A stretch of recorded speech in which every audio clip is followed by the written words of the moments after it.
The wails and the moans from the DC elites over DOGE continue another day. Oh, and they're also blaming Trump for a plane crash in Canada, too, the usual. Plus, the GOP created a task force dedicated to declassification and transparency. Well, Congressman Tim Burchett is on it, and he's on the show, too. The show starts in just a minute, but first, a word from our wonderful sponsor. So I recently tried the Cozy Earth bamboo bed sheet, and let me tell you guys, they blew me away. The sheets are ultra soft, temperature regulating, and sustainably crafted. My husband and our 2 little fur babies love the sheets. They're soft without being hot and cozy without making you sweat. They also come with a really cute carrying case, making them the perfect gift. You'll love them, take my word for it.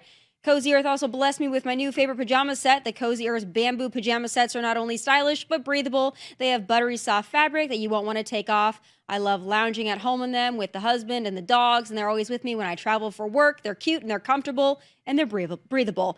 So you can get 40% off Cozy Earth at cozyearth.com/Tommy with my code Tommy, T-O-M-I. And don't forget, if you're asked in a post-purchase survey, let them know you heard about Cozy Earth right here on Tomi Lahren is Fearless. The show starts now.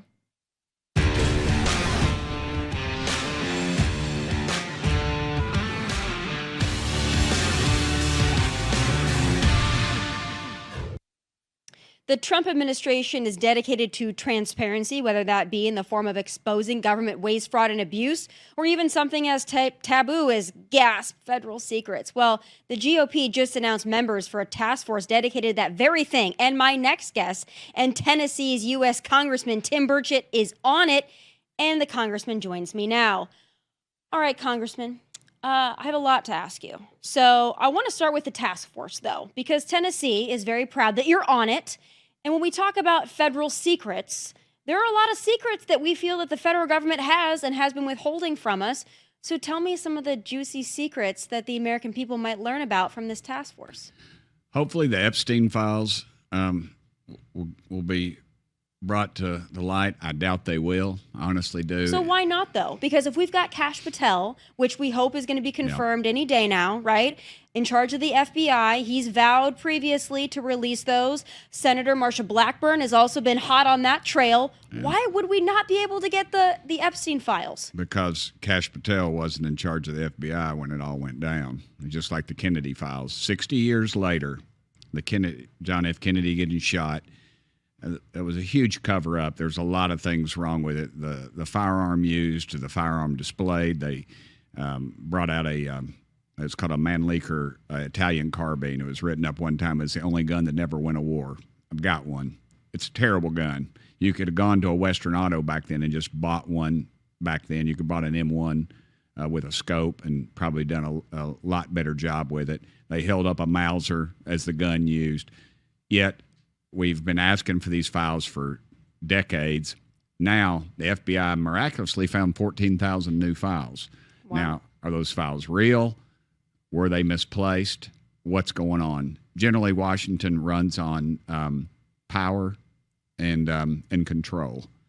And they'll hide everything under national defense. The same with RFK's assassination, which his son apparently has some information that's I've heard his report and who he thinks actually killed his father and how it was done.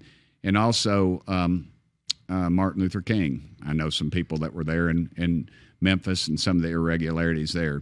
Also, UFO files. We're spending tens of millions of dollars on something, and the federal government says they don't exist, but yet they come back to us and say they do exist. And we have actual footage from the pilots' cameras, and I know some of those pilots are in some of those planes, and I've talked to admirals who described things. They've said, yes, they're real. We don't know what they are. NASA engineers say the same thing. Yet they're going to give us redacted files once again and hide it under national security.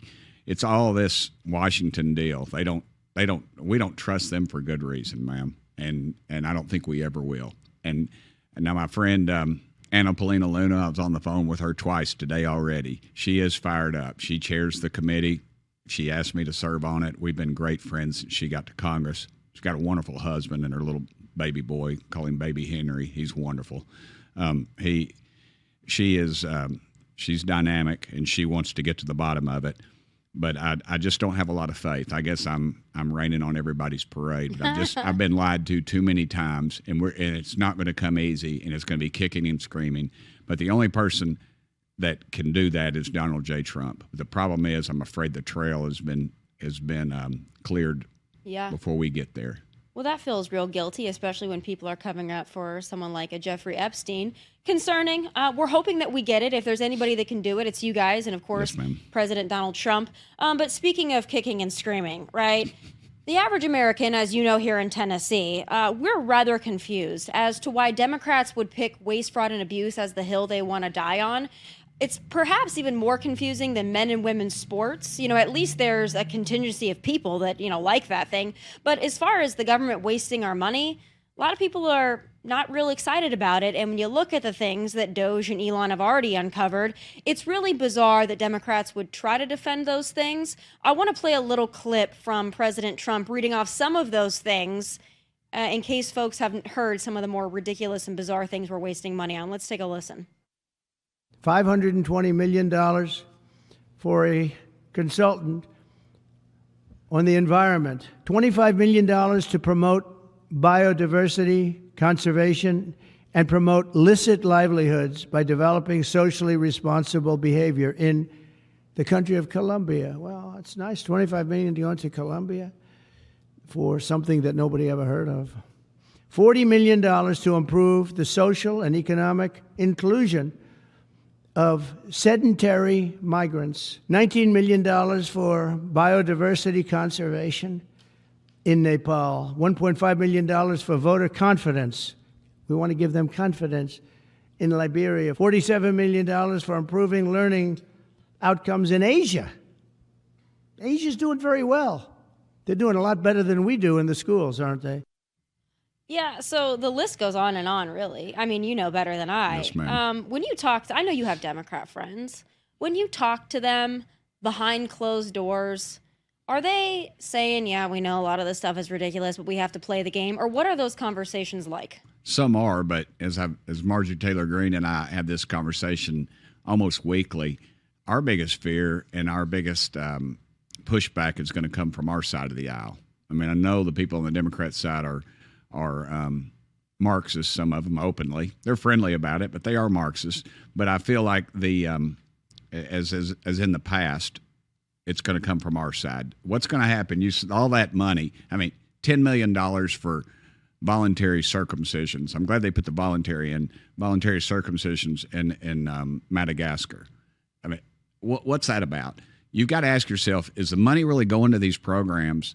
And if it's not, where is it actually going? And I believe that is why they've filed these federal lawsuits to stop all this going on, not because they're opposed to what's going on, they're opposed to showing where the money is actually going. And I'll guarantee you that some of that money is going back to Washington, and it's going right out of yours and my pocket, right into some politician's pocket in Washington, D.C., either through their campaign or, as I like to say, you've got powerful legislators in Washington whose wife and or girlfriend would work for one of these agencies, as I said, and or girlfriend. I'm sure they have multiple people on some of these payrolls. And I hope that doesn't come over on our side of the aisle, but if it does, I hope they're ratted out, because this has got to stop. And it is this stuff he just mentioned, though, if you can imagine this, that's the tip of the iceberg. I have a bill that to talk about that takes away funding for the Taliban that we found out. My buddy Sean Ryan, he found out that there was a $40 million a week going to the Taliban. Trump came on and said it's 40 billion, but I think it's actually higher than 40 million, and probably not 40 billion. But then we found out last week that we're funding some of these terrorist agencies over $1 billion, 14 to possibly $15 billion. Look, ma'am, those groups will hate us for free. Right. We don't need to be paying them. But there is so much collaboration and so much corruption. Washington, D.C., everybody talks about it as a swamp. I don't know if you're a country girl or not, but I think a swamp's pretty cool. It's a pretty cool little ecosystem created by God. It filters water. Animals live off of it, frogs, fish, everything's. It's a beautiful ecosystem. Washington, D.C. is a man-made sewer. And that's why it stinks, because you have what's called anaerobic decomposition. That is the absence of oxygen and the absence of light. And that's what Washington, D.C. is. It is a horrible place, and we've got to fix it. And God has granted us. I don't want Donald Trump teaching my daughter's Sunday school class, but dadgum, I want him as my president because he gets it. And he is going to save this country because of $36 trillion in debt. And now Elon found out yesterday or 2 days ago that there's over $3 trillion that has no paper trail. Right. $3 trillion. That's not even. You can't, as the good old boys say, I can't fathom that. Well, they can't fathom it actually, but they say phantom. But that amount of money, and it's just beyond belief, and it just goes on and on and on, and it's ingrained. It didn't just happen overnight, but it's going like gangbusters now. And a lot of people have a vested interest in keeping that money flowing, and a lot of people have some BS jobs in government. And I know here in Tennessee, maybe not in Nashville, we know Nashville's a blue dot, but elsewhere in Tennessee, you know better than I, and in my home state of South Dakota and otherwhere in the heartland of this country, people are looking at this stuff, and they're also looking at these federal workers crying crocodile tears on legacy media that they've lost their job or that they have to come into actual work. And we don't cry tears for them. Congressman, we really don't. We think that there are some people that maybe have jobs that they shouldn't have, or maybe the position shouldn't exist at all. So we have a hard time crying for those folks, especially when so many were told that they had to close their businesses and hamper their own livelihoods because of COVID in 2023, really 2023.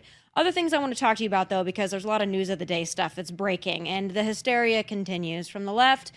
Donald Trump put out a truth social about Ukraine and Zelensky and saying, among other things, like, listen, we're not just going to fund you in perpetuity. You're going to have to come to the table, and maybe some other things. And there are some folks on the left and the right that are really fired up about that. And once again, the conversation is, well, President Trump loves Putin, and he wants Ukraine to lose the war. He wants Ukraine to lose their country. Well, a lot of Americans are also sick of funding Ukraine in perpetuity, and we think maybe there needs to be an end to this. But what do you think of this whole discussion? Well, Tennessee's a low-tax state, but I would say the average Tennessean pays probably 50% of their income to taxes, state, federal, local, hidden fees. And when we've given over $200 billion with a B, it's actually a lot higher than that. $200 billion, we'll use that as a round number, to Ukraine unchecked.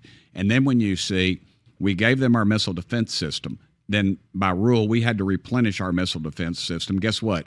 No bid contract. Who owns stock in that missile defense company? Members of both parties on those committees that it flowed through. Although it was an executive order, miraculously, some of them bought that stock as of 2 weeks prior to that contract. And this has never been conflicted. You see these guys get called to the woodshed by leadership. Man, this isn't true. Well, it's true. It's most of it's public record. So you go back to Zelensky. That's not our war, ma'am. Russia's GDP is somewhere between Canada's and France's, to put it in perspective. Now, we're all these war hawks, or as I like to call them, war pimps. We're all the war pimps when China is making their moves all over the world. You don't hear them say anything, and why? Because Chinese goods. It's business. It's for they'll stand up and rail on China and wave the American flag. But when it comes down to when Trump starts talking about we're going to stop the flow of these goods into our country, we're going to make them here, we're going to back up a little bit. We might have to pay a little bit more for it, but no, wait, we can't do that now. We've got to keep the slave labor in force over in China and allow them to infiltrate our colleges, buying property in our country, locating facilities near military installations, trying to control our agriculture, controlling part of our beef processing. Those are the kind of things we better start paying attention to, ma'am. And this is happening in Tennessee. And it's going like gangbusters throughout the world. Our Tennessee legislature is getting on it, and they're paying a lot of attention to it. But we've got some real problems there, and we better address them. And Ukraine is not our problem. It's not our war. And my dad was an old World War II Marine, grew up here in Middle Tennessee, Clarksville. Mama grew up in Cheatham County. She flew an airplane during the Second World War. She lost her brother fighting the Nazis. And my dad fought the Japanese in the Pacific. And he had a saying, it said, old men make decisions and young men die. As long as they're making those decisions and young folks are dying, they're not paying a bit of dadgum attention. And I guarantee you their kids aren't going to be going over there fighting. And we better be careful about these European wars. We'll get pulled in. It'll be like another Vietnam. That, if you remember, and I'm sorry I'm I haven't even had coffee this morning, but if you remember when Ukraine started, they said it was going to be a 3-week war. Right. It's a small incursion, I believe President Biden said. Yeah, it's 3-year plus, and you look at everybody's stock portfolios is going through the roof. War is good for business. Yeah. Well, and I think Zelensky, too. I've never liked Zelensky. I've always thought he was a snake-like figure. He's a comedian. He actually had some pretty filthy stuff he did, and somehow he was elected. It was just kind of a joke. Well, and they suspended elections. So Yeah. when President Trump calls him a dictator, and I see a lot of folks saying, well, Putin's a dictator. Yeah, but we're not funding Putin. We're not sending billions and billions of our hard-earned dollars. I would like an audit on where the money that we've sent to Ukraine has gone.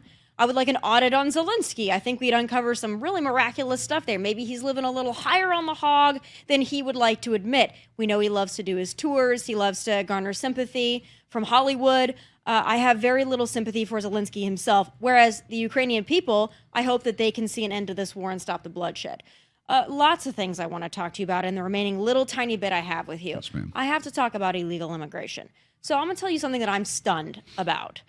The number of illegal immigrants we have in Tennessee. And ICE has been doing the crackdowns, but I think a lot of folks in Tennessee don't think that it's as big of a problem in Tennessee because none of our leaders support illegal immigration. But lo and behold, ICE comes, and there are so many illegal immigrants in Tennessee. What update can you give us about the progress of ridding our wonderful volunteer state of the illegal immigrants? Well, we have over 14 million that we know of in our country. I was on the phone with the former leader of Afghanistan because of my bill dealing with defunding the Taliban, and he warned me that we've got literally hundreds of members of the Taliban in our country. If you look at the importance of Tennessee to our country, you have dams, hydroelectric, we have a lot of the nuclear technology. We have the infrastructure is very important to our country, and Tennessee is vital to that. Our colleges and universities, I feel, have been infiltrated at some of them through some of their so-called institutes that have come in. We know that the Chinese have brought in illegals. There's a huge problem there. Our Tennessee legislature, again, is fully embracing this, and they understand the problem. It's not the folks I'm so much worried about that are here that are living their lives and are trying to assimilate and become American citizens. Let's look at the people that are here that are criminals. Those are the ones I'm worried about. The ones that rape and murder, and all we want to do is deport them. We ought to deport them back in a box, because if they kill an American or they rape a child, deporting them with that revolving door that seems to, we've stopped it now. We've seen that the actual numbers have almost become zero because guess what? We've enforced the law, and that's all they've done. And Tennessee's doing a great job at that, and we're seeing a lot of crackdowns in a lot of areas. Again, I'll get the calls, say, Burchett, man, these people are, they're good folks. They're here illegally. If they're here illegally, they've committed a crime. And that's the bottom line. That is it. That is the litmus they're also test. in our schools. Here's the thing that bothers me. These people may very well be good, decent human beings. I don't know their situation. I don't know what they fled. But the fact of the matter is a Tennessee taxpayer, an American taxpayer, when you've got our schools in rural Tennessee being flooded with illegal immigrants who don't speak English, and then they're getting the lion's share of the resources to accommodate their needs, and Tennessee kids are not getting those resources, or they're being deprioritized, or they're even having to split resources with people who are here illegally, it fires people up. So we need to get rid of illegal immigrants, and we need to make it very clear, don't come to this country illegally. Come the right way. We'll make accommodations for you, but not if you come the wrong way. Right. I got to let you go because you're a very busy man, and we're so happy to have you in studio. But the last thing I do have to ask you for my audience, because I know that you've given us a healthy dose maybe of a little bit of pessimism. You tweeted earlier today that you're more worried about Republicans than Democrats. What does my audience need to look out for if we were to do like a RINO Watch? Because sometimes it's hard. It feels like all the Republicans are in line with President Trump's agenda. So a lot of my audience is going to be a little shook to hear that you're concerned about it. What do we need to look out for on our radar? Watch out for this budget bill that we save money and then send it to the Pentagon and not save it at all. President Trump and Elon Musk actually talked about a more efficient military and that using drones instead of humans. I would love I would love to pick up a paper if there was battles going on and Americans were involved. I don't want to see that, but if I did, if no Americans lost their lives, if we lost some equipment, that's replaceable. I think you need to worry about two bills, one coming from the Senate, one coming from the House. They're both in the leadership, and the big boys, or big girls, as the case may be, will tout it as this is the one to do. And guess what? They don't line up.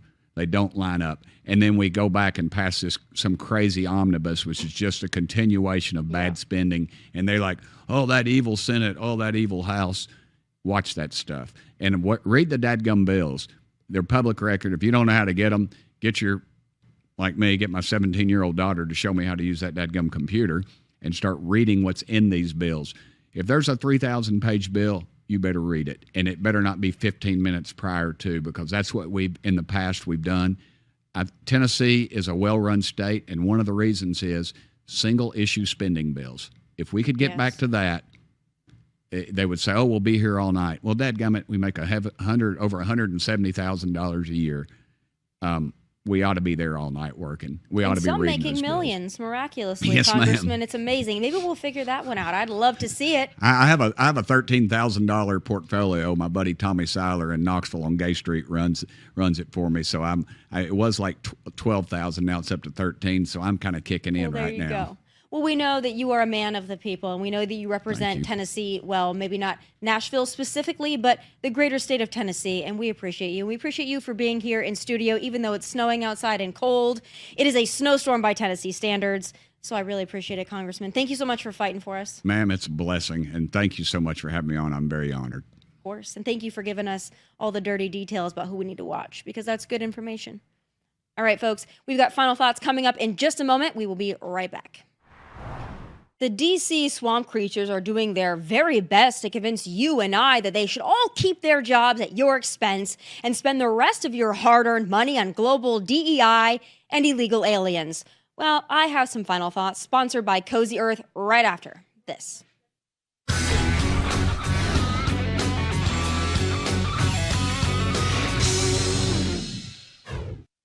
So the fake news media is really hot and bothered by the way Elon Musk and DOGE are going after government waste, fraud, and abuse. And again this week, the repeated talking point seems to be, we want to cut waste, but not like that.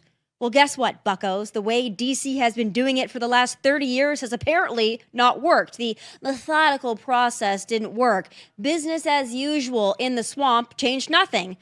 So now we're going to do it President Trump's way, and he's well within his right and authority to hand it over to Elon Musk and DOGE. Trump and Elon have broken these people's brains. So much so, they are now denouncing their once beloved, precious electric vehicles, like this dumbass Sheryl Crow, who sold her Tesla and supposedly donated the money to NPR. Wow, how brave, how bold. But also how BS, given that video was clearly taken in the fall before Trump was even in office and DOGE even began its work. Typical leftist idiot. But y'all can pitch a fit about it, challenge it in court, and sing about it, and march about it, and get your britches in a twist over it. But it's going to happen anyway, so a word to the wise, if there are any of you left in the Democrat Party or in the legacy media, spare us the daily dose of outrage, because the outrage over it begins and ends with you.